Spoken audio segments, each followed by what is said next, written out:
The Benjamin Dixon Show is only possible with listener support.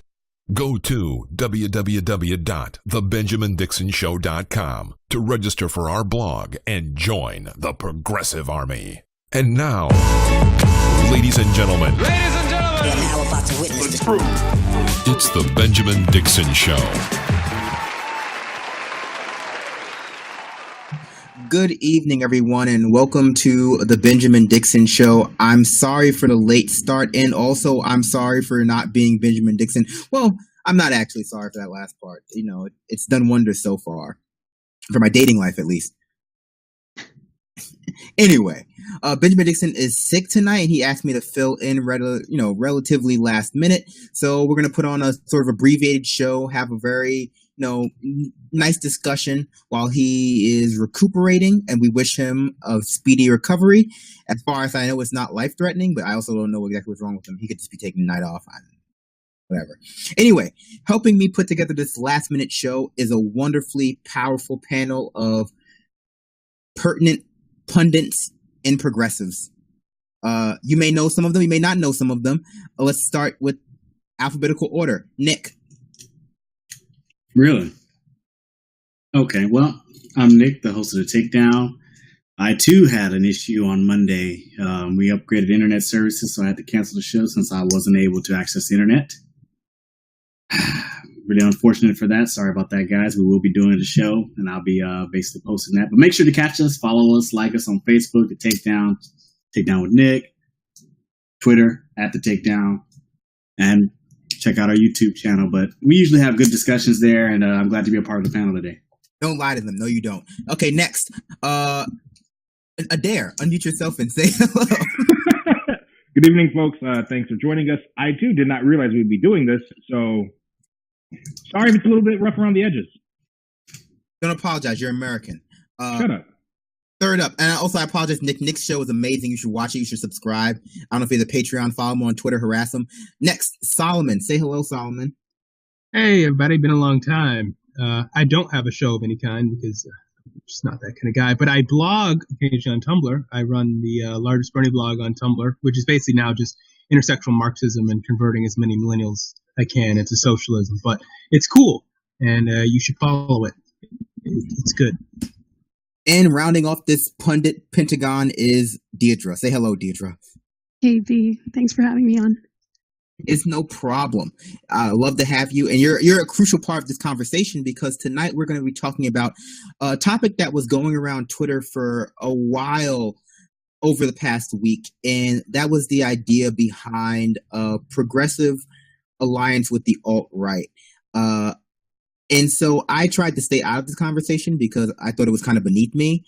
But seeing it play out within my mentions for the past, say, week, I was just, I wanted to talk about it a little bit, right? Because obviously it's an idea that appeals to certain people. So if you wouldn't mind, Deirdre, I know you've been following it very closely. Can you just break down what happened? Like, why is it on people's minds?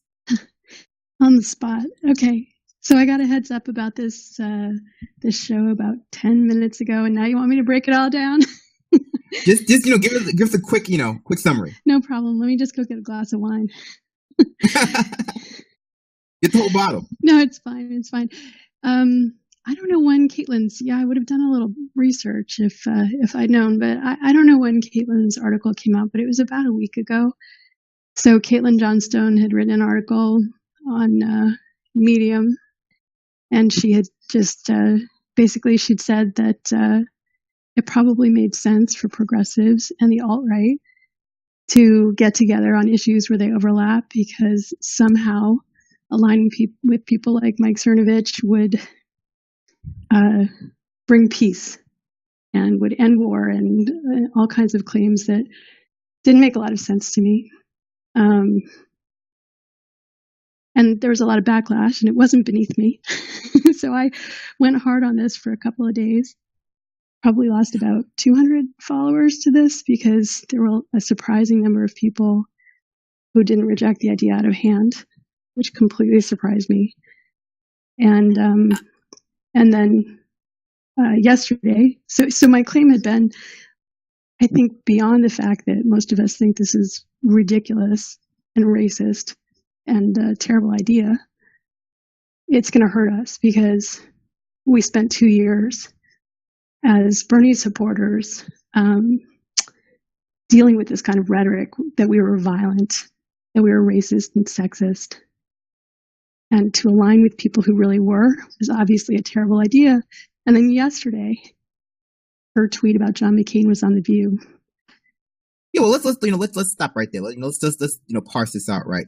So, I like what you said, at the end there, not about being on The View because whatever, but the idea that allying with the alt-right kind of verifies all of the myths that surrounded the Bernie movement to begin with, right? That they, it basically validates the idea of horseshoe theory, that the far left and the far right are ideologically similar in ways that are not simply because of their position as a sort of theoretical anti-establishment position, right? I think that it's easy to say, well, if we look at the ways in which the alt-right and alt-left are similar in a very, very shallow way. They both utilize an anti-establishment, anti-mainstream media rhetoric. And so I can see how that ideal can be appealing to some people, right? But it's important to understand what each of these groups' grievance with the mainstream establishment actually is, right? And the left has an incredibly, has an entirely different grievance with the mainstream establishment than the right does. And that's something that we shouldn't forget, right? But yeah, I want to get someone else's ideas on this. So, Nick, what do you think about allying with the alt-right? Turn back your mic on.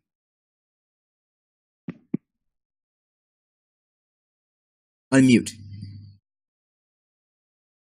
Okay, so here's the problem. For some reason, in like the centrist thing, they always want like this great coming together of bipartisanship kind of deal, and that kind of expresses itself in various ways. But to your point, where I do believe that it's possibly likely that people from different ideologies can come together centered around issues where they do agree.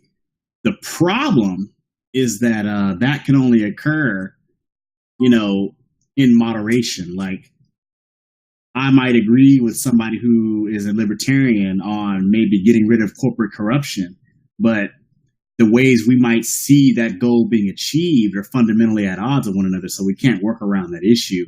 And I think if you start going down the list one by one with these alt-right people, I don't even know who they are really per se, but if you just start going down the list with these people, eventually you'll come to the point where there's really not much area where we really can't work together because I want to go to some place vastly different from where they want to go, regardless of what the rhetoric says. So, and a good example of this would be, I think Ron Paul, he says he's against corruption. He's against companies, buying politicians. You say, well, okay, well, how about we propose legislation to ban the activity, to stop the activity? He says, well, no.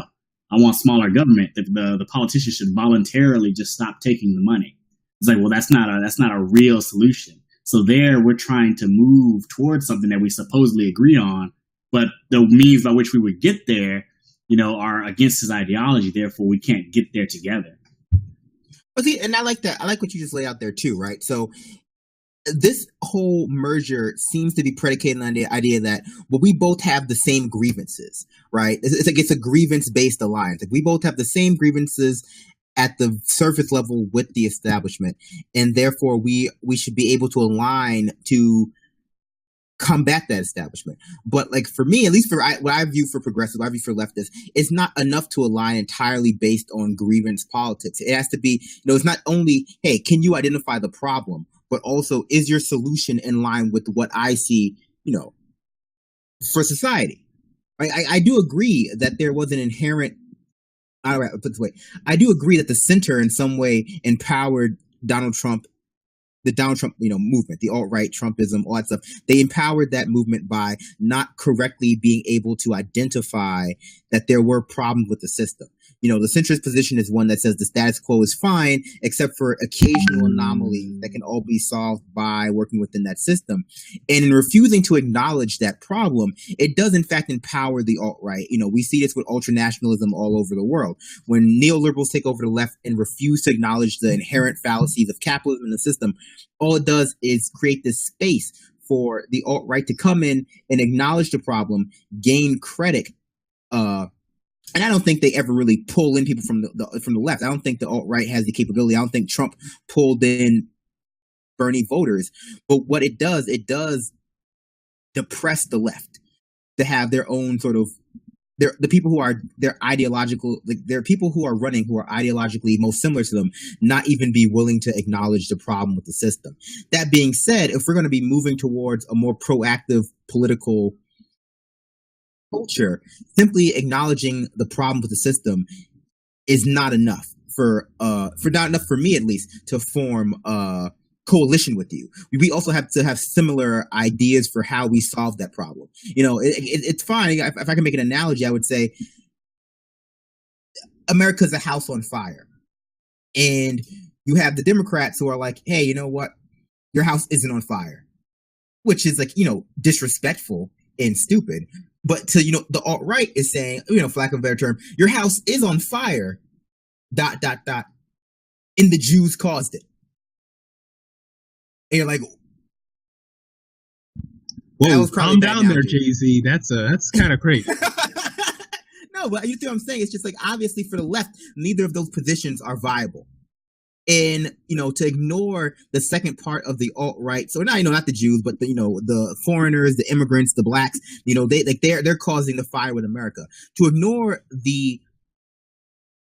ignore their particular impetus for recognizing the problem is not conducive to actually a good coalition. But what are your thoughts on this, Solomon? Well, to me, I don't know how much helpful I can be with this on a deep level. Like, I get this, the surface versions of just like why this idea is stupid. Like the idea that you could somehow know that like the center right and the center left getting together is pretty much always bad in terms of the policies that come out of that room. But somehow the progressive leftist left and the alt-right coming together would somehow create something good.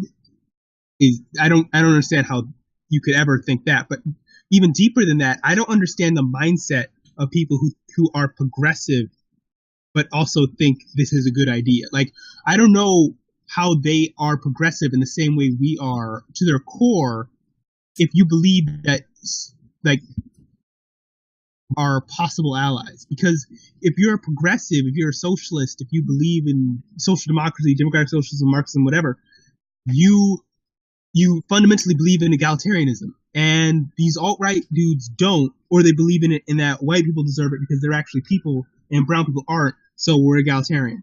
There's no society you could build off of the alt-right unless you think you could somehow trick them.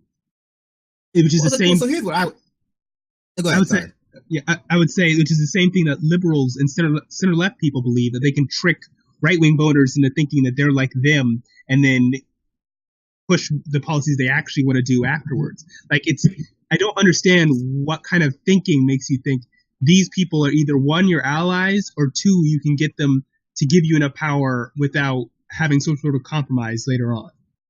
Well, I think that, there is this dynamic here, and I think Nick wants to get in here too, but I want to get Adair in as well.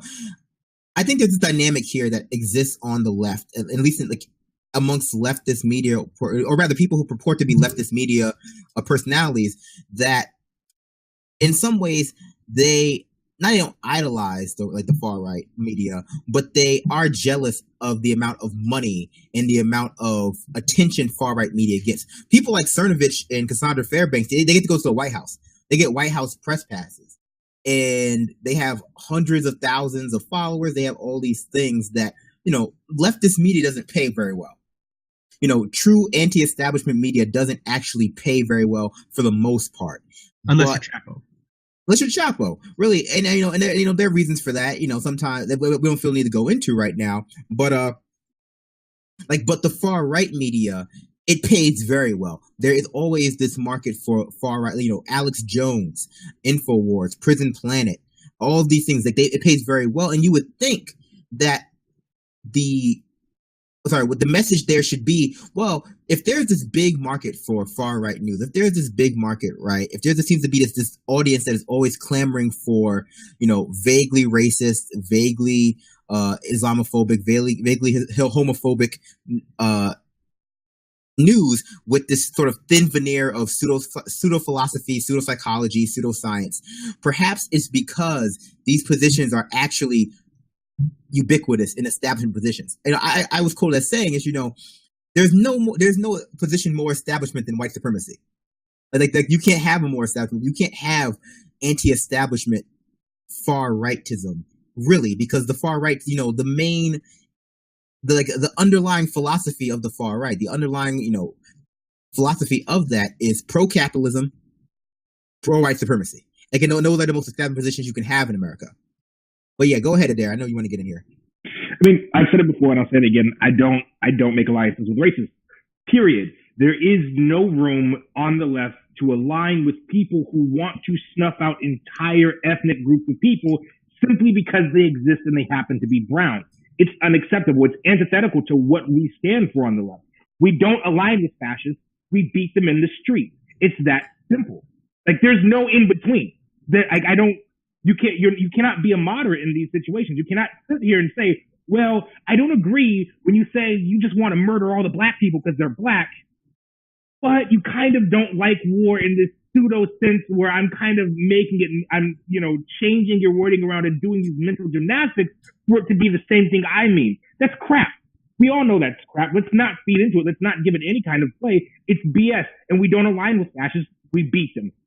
Period. End of discussion. And to that point, I think is the only thing that I can maybe form of what they think politics is for a lot of these people who call themselves progressives, is that they have that same problem that a lot of, like, you see center-left pundits and this kind of feeling that, like, politics and these debates that we're having are like debate club in high school, just older. Like, they don't have a core connection to these issues. It's just like, man, if we had a progressive society with, like, clean energy and a jobs program, that would be cool. And if racists got in power or fascists took over, that would suck. There's no, like, it's like, it's more just like they have set opinions and they espouse them and they debate other people, but they kind of have this, like, debate club civility thing where it's like we can still get along after. Where if it's like the left debating fascists, no, you can't. You can't do that. It's not. We're not like that anymore. It's not high school politics debate club. These are real policies that affect real people and harm people. And you can't just espouse your disagreement, but say, I think we can still get together to solve these problems. Or, like, in some hypothetical scenario, the fact, like, if we added these amendments to the Constitution for, like, civil rights and voting rights and freedom from privacy, Rand Paul and a few right-wing people would help us write the privacy part. So that means they're cool and we should listen to them more and listen to what they have to say. No, because outside of that, they're pretty bad. Wait a minute, though. And that's Rand Paul. That's not even, like, fascist. Wait. Like, the idea that we can't work with somebody because they're racist or X, Y, and Z kind of flies in the face of history. Like, black people have been negotiating with people who are, racist, and getting things from them as a means to an end, right? Like, I wouldn't say that there's no way in the world that I would never, ever see myself aligning for some particular purpose. But let's be clear, it's aligning for a particular purpose, and once that purpose is served, we go our separate ways. And I'm only doing this as a means to accomplish something that I'm looking for. But you're giving power to the about being friendly, you're talking about promoting one another and things of that nature. Right. No, I support this piece of legislation because of X, Y, and Z. If he just so happens to support that piece of legislation, it doesn't have anything to do with me. That's exactly the problem with this, though. There is no specific legislation, and there's certainly no reason to think that any alignment with the alt-right is going to bring about the objective that they were discussing. How on earth does Mike Cernovich have anything to do with ending war? He has no power. He has no control. So the argument people kept making to me was, oh, well, Bernie says he'll work with Trump. This is the same thing. It's not. Trump is president, whether we like it or not. Well, let's and put he a has definition. power. I don't mean to speak over you. Let me ask you a question though. Sure. Let's put a definition on exactly what we mean by racist and exactly what we mean by alt-right, because there are multiple forms of racism. Not every racist is out for extreme extermination. Some are just out for domination. Some are just out. Some just have inherent biases that they may not be aware of just by the nature of living in a racist country. So like, yeah, I mean, there's a difference let's be between clear. like, Like, trying what are we to have talking a about dialogue. exactly? There's a difference between trying to have a dialogue with the like members of the white working class who might have like regressive opinions and trying to get them to understand power dynamics of race and class. But that's different than trying to ally with alt-right figures to create a new progressive alt-right agenda. There's a difference between those two things. Exactly. And they're just in it to up their follower count. I mean, there's nothing about this. It's legitimate. So let me oh, sorry, go ahead, Adair. No, I just think that's, the foundation the whole thing's built on. The fact that we were discussing it at all was really problematic for obvious reasons for me. But the whole premise is flawed. There's nothing about his power position he's just trying to build up his follower count and sell some t-shirts. He literally has t-shirts with his face on them. And Caitlin, I think same thing. So that's what this is about. And what do we mean by aligning? That's a good point, right? So I think that one of the issues that people took with the Caitlin's article was that she specifically pointed out Mike Cernovich, who everyone knows is a despicable person, right? And I think, again, both Solomon and Nick make good points. It's like, obviously what we're talking about is not aligning with the white working class voter who has been in many ways scapegoated by Democratic Party as being the source of all racism in America, right? And we're not talking about like not making those alliances. What we're talking about it with Mike Cernovich is a very specific kind of, I don't even know if Mike Cernovich is a white supremacist. I don't even know if he's a racist. I don't even know like what was in his heart. I do know to himself as all right, B. Yeah. Okay, so what he is label too, like. What it is he's a race. Like he's a white supremacist grifter. Like he makes money off of promoting coded racism. And so, like, if you're asking me, would I be willing to work with, say, your everyday average Southern white voter who may, occasionally call me boy? Yes, because like that's just okay, whatever. And also, again, degrees of what you mean by working with, right? If we happen to support the same legislation and parallel to each other, that's not working together. That's just like he wants $59 minimum wage, I want $59 minimum wage. We can vote separately. But as Deirdre correctly pointed out, this was all done as a hypothetical sort of power coalition. There was no particular piece of legislation proposed. There was no like, okay, why can't the alt-right supports $15 minimum wage? Why can't we come together with them to support that? This was more like politics as a power position. Like, why can't we come together? Why can't left media come together with alt-right media to depose CNN? Which to me is like a very stupid idea, because it's basically saying, why don't we police the system with its excesses? And like, why don't we join forces with the most racist to fight implicit racism within the media or implicit, corporatism within the media? I think the biggest point is like, it's like you're saying there's this problem with the system, and let's ally with these other people. And it's like, look, we agree on war, kind of, and we agree on like raising the wage, kind of. So let's get together to destroy this thing we don't like.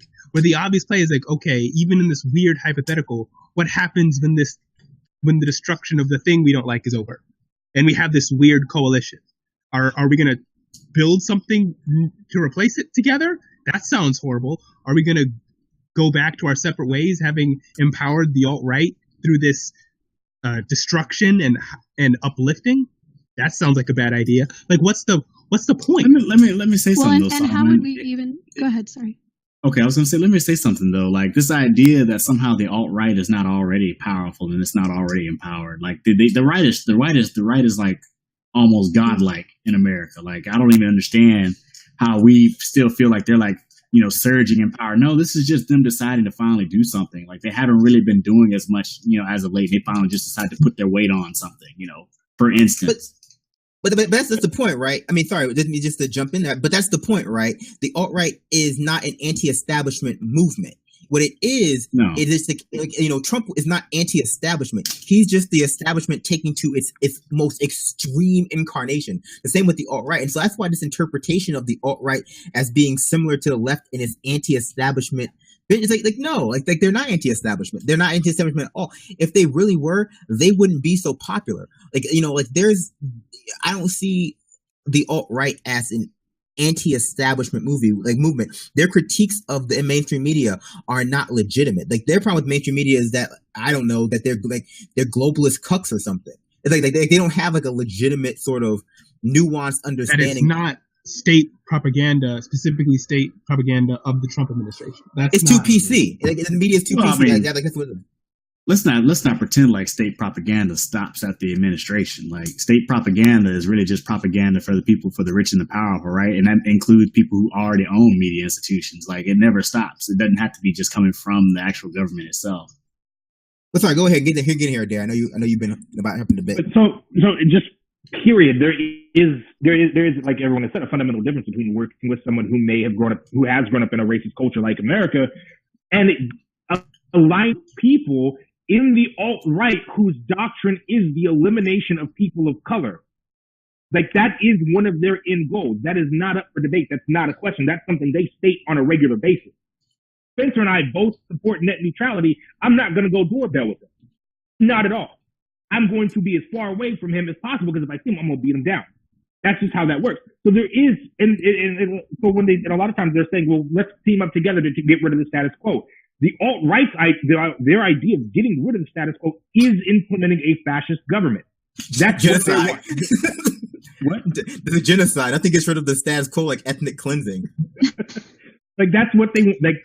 That is their end goal. Whereas we on the left are trying to get rid of an oppressive state. We are fundamentally opposites. There's no real middle ground for us to come to. And so the idea that we have anything that we could actually come together and work on in some way, shape, or form without being corrupted. And let's say even if we did, let's say magically it worked out and we destroyed the status quo. What happens after that? Whose vision for the future then do we follow? Is it going to be the alt-right or is it going to be ours? Because then you completely eliminated what any sort of middle ground you could have had up to that point. I mean, I disagree with the idea of fundamentally that you can work with white supremacists on anything but white supremacy, because like that is literally that is what their entire that's what every individual policy grievance they have is largely based in. It's like I don't like if they don't manage in this alliance like stop net neutrality and raise minimum wage, if they don't manage to sneak in white supremacy in it, they're bad white supremacists. Like because that's just what their ideology is. Like, I mean, we can micromanage issues that seem outside of that, but like ultimately it all comes back to what their core ideology is. Like, well, white supremacy. And I'm going to let Nick go, but here's what I find confusing about this proposition in and of itself, right? A lot of these people are people who have demonized Bernie Sanders for working with the Democrats, right? Like who have demonized Bernie Sanders for working with the Republicans on I believe he said, well, if Trump wants to raise minimum wage, he'll work with him on that. If Trump wants to do single payer, he'll work with him on that, right? So he's a policy-based person. But these are people who think that any drop of Soros money in your organization makes you like corrupt and a dark money group. Any drop of any drop of dark money makes you corrupts you. But but the alt-right's okay to work with on individual issues. Less together. Yeah, I mean, they use Patreon, man. That's clean. Go ahead, Nick. I know you wanted to go. Yeah, what I was going to say is, I do think the Soros money thing may be an issue, but that's not like an individual issue like Soros or like anybody who takes that money is corrupted. I think that's like the NGO model. And I want to speak to this because somebody from the right routinely complains to me about Planned Parenthood. I don't know why Planned Parenthood is in his mind. He talks about all the money Planned Parenthood, misogyny, X, Y, and Z, internalized misogyny, X, Y, and Z. Of all the things you want to complain about, you don't want to complain about Exxon, you don't complain about, BP, you don't complain about JP Morgan Chase, you don't complain about Citibank, you don't complain about any of these companies, you don't complain about GE, you don't complain about DuPont, you don't complain about none of that, and all the spending people they killed, all the people they poisoned. No. Your biggest concern is Planned Parenthood and their $1 million that they spend per year in ads and spending on a political action committee, doing who knows what with that $1 million. And I'm like, I don't understand how that's a non-governmental organization that serves people, women and poor people, basically with health services. That's your main target. That's your number one target, not any of these other companies, despite like the scale and vastness of it.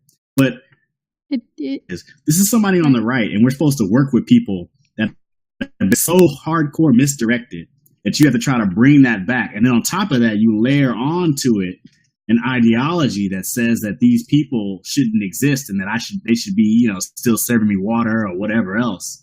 It's very disingenuous. No. Still serving me water is Bill Clinton. That's they were talking about we want them to die. Let's get Deidre in here. Go ahead, Deidre. Yeah, no, I was just going to say, I mean, I think their agenda with Planned Parenthood is obvious, but I would say that, a couple of weeks ago they came out against single payer. So not to get too far down that. Yeah, but that is an issue. That's an issue with the organizations that depend on donations to do their work or whatever. People that have money can put money behind it to say, no, you don't support Planned Parenthood. And that's what Bernie Sanders, I think, meant when he said Planned Parenthood is a member of the establishment. He's 100% correct. He absolutely is. What was that? I was like, I'm just going to whisper that, Planned Parenthood, its political side is part of the establishment. It absolutely is part of the establishment. Cecile Richards makes $1 million a year. She wants to protect it. She decides how they vote and what they do. And of course, she wants to protect her money. But this is kind of a side point. So I just wanted to say, I'm not a really big fan, especially after they came out against single payer. Yeah, but I think, go ahead, B. No, finish your thought, please. No, it's fine. Go ahead. Okay, well, I was going to say, for me personally, along with the idea that these are the same people who scream bloody murders. I'm sorry, same people calling for us to have alliance with the alt-right, or same people who call, and I'm sorry, that they can be forgiven, we can work on individual issues, or the same people who cry bloody murder when George Soros touches anything, because they, when he sits on a toilet seat, that toilet seat is now corrupt. But they also are falling victim to the same thing they critique the same underlying critique I have of the mainstream media, which is something Deirdre brought up a little bit ago, the abstraction of politics away from their actual impact, right? That's abstraction of, the alt-right has some politics I don't necessarily agree with, horrible misogyny, horrible, racism, ethnic cleansing, all the other things, but they sort of pay lip service to some things that I do agree with. And more importantly, I want to, use their platform to, push my message. I want to sell more T-shirts. I want to show that I can, in the same way they demonize the bipartisanship of the Democrats, Republicans. I want to show I can reach across the aisle to the alt-right and depose that devil's bargain with my own devil's bargain. It's just what is the purpose of deposing the Republican and Democrat duopoly to install some sort of pseudo alt-left alt-left far-right duopoly in media? Is that not just the same problem taken to its even further extremes? Well, I mean, for me personally, I don't want to live in a country where its two parties are, completely fascist and completely socialist. I would as far right as I'm willing to work is the Democratic Party, period. That's as far right as I'm willing to work. Everything to the right Democratic Party is no longer conservative. It's anti-statist. It's racist. It's, we can disagree about the particular, what flavor of racism are the Republicans, what flavor of barbaric are their policies, whether they relate to trans bathroom bills or just trying to kick 1/6 of Americans off of their healthcare program. But the center right is too far. The center right of America is too far. It's too right for me. So how do I look like, leapfrogging over the center right to go all the way to the far right over some, theoretical alliance? And what does it do to our ability to be credible? Because we were smeared as violent and racist and sexist for 2 years. And we would just be validating that. So our credibility would be, everything that was said about us that was untrue would be true. Yeah, I say the same thing about joining with the center left. I think that, the center left with their actions and their continual desire to move to the right and their tendency to shunt issues that are important to us for whatever reason makes them even hard to align with just for the optics of it.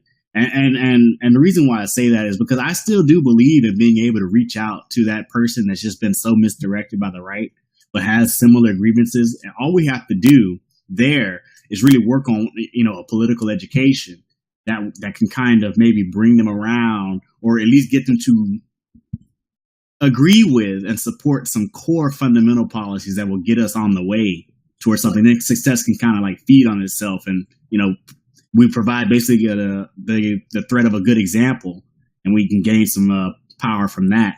But back to the point that we were trying to say is like the center left is really, really bad, because the right that we could actually reach and align with, they're basically disgusted with the center left, and the center left is disgusted with the right, and there's like a weird little like crossword puzzle. You got like little X right there, but because if we align ourselves with the center left, we alienate people on the right that we can actually get if we stayed and had a true left position that is different from the center left.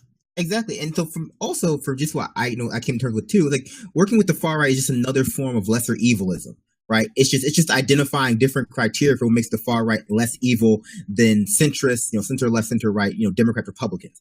But it still is that sort of lesser evilism that we speak against all the time, right? And so again, Nick makes a good point. It's that, or rather I'll, jump off his point to go, if we build it, they will come, right? Like if we have a strong platform, a proactive, progressive platform, the people who want to support those individual issues, they can come to us, and that's not building a coalition. That's you supporting the left. That's you supporting the left, right? If the far right wants to support the left on any individual issue, they can do that. But to go out and try to form a partnership or coalition with them is a very different kind of power dynamic. It's a very different things. Like, I'm not the kind of person who says like, oh, well, if the far right supports single payer or $59 minimum wage, that makes those things bad. That's stupid, right? But if you go out of your way to introduce far right elements to whatever policy position you have in order to strengthen it against this, the center, it raises a question of like, well, why not just go to disaffected voters? Like, why not just go to people who don't vote? Why not go to the disenfranchised? Why not go to the apathetic voter? Polls bear this to be true, that the majority of Americans lean to the left on all issues. They just don't vote. The majority of Americans lean to the left.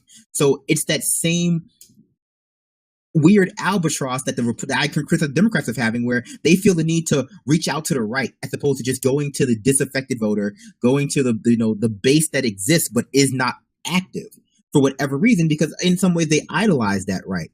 But I mean, we're running out of time. I know Adair wants to get in here real quick. So Adair, Adair doesn't have anything to say? I mean, I can, but I just, generally, like I said, I agree with everything that's been said so far, and I definitely agree with the fact that you cannot start trying to, you can't inject alt-right leanings into your policies if you're on the left. It just doesn't make any sense. Your policies no longer then are left.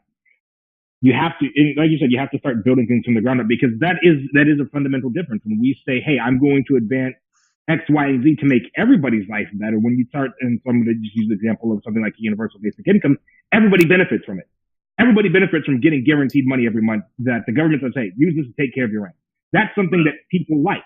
We're not going down this rabbit hole. We're not getting into the argument between equity and equality. We're just saying everybody benefits. It's that simple. And you don't have to agree with how everybody benefits, but everybody does. That's something that people on the right are likely to support once they realize, well, hey, this is going to give, this gives me money too.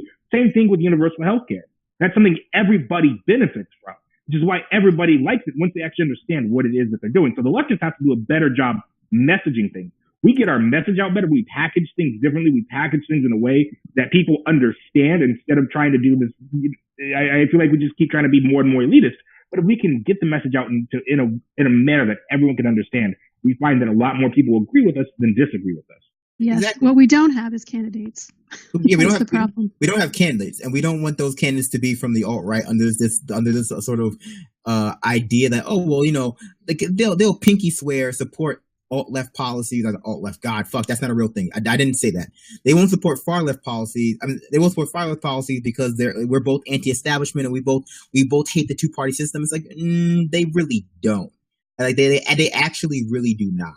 They just want to drag it further to the right. They want to make it more barbaric than it already is, despite sort of lip service to the contrary. But I mean, we're running out of time. We thank you for joining us for this rather impromptu, abbreviated show. Sorry for the sort of rushed nature of it. If we seemed a little bit underprepared, we were, but we hope you got something out of it. Regardless, everyone say your final goodbyes, starting with alphabetical order. Adair. Thanks for joining us tonight, and I kind of hate you, Brandon, for calling me on such short notice. You're welcome. Deirdre. Yeah, I would like to echo what Adair just said. I have nothing to add to that. Okay. Nick, go ahead. Oh, don't forget, guys. I have a wonderful debate with Salam, and I have taken some time in a couple of my last episodes of The Takedown. Find The Takedown at the YouTube channel. Also, follow us on Facebook and add myself, and I discuss why the UBI is not really a solution the left should be looking for. It's definitely a universal job guarantee with specifics on how that can be done, and I outline why that's the case. But other than that, be on the lookout for our conversations. My next conversation should be about Venezuela, and we're going to try to basically add some history and context to what's going on down there, and look forward to that conversation. Look out for it, basically. D, give us, sign us out. The Benjamin Dixon Show is only possible with listener support. Go to www.thebenjamindixonshow.com to register for our blog, join the Progressive Army, and support The Benjamin Dixon Show. It's Ben Dixon! If you like this episode, be sure to share, like, and subscribe.